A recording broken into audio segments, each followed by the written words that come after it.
Madani channel के नाज़रीन और हाज़रीन, मेरी आंखों की ठंडक, मेरे दिल के चैन, दावत इस्लामी की मरकज़ी मजलिस शूरा के रुकन हाजी जमजम रज़ा तवील बीमारी के बाद दम तोड़ चुके हैं, तो विसाल हो गया। इन्ना लिल्लाहि व इन्ना इलैहि राजिऊन।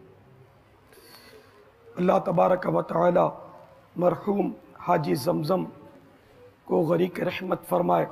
अल्लाह ताला इनके सगीरा कबीरा गुनाह मुआफ़। हाज़रीन और मदनी चैनल के नाज़रीन के लिए मदनी इल्तिजा है कि हाजी जमजम रज़ा के लिए खूब खूब ईसाल सवाब फरमाएँ। उनके ईसाल सवाब के लिए 30-30 दिन एक एक माह के काफिले सफ़र करें। सारे इस्लामी भाई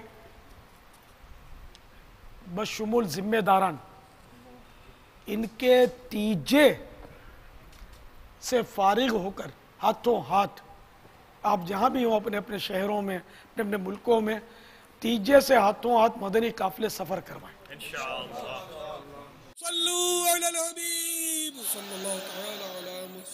मुझे अपनी और सारी दुनिया के लोगों की इस्लाह की कोशिश करनी है।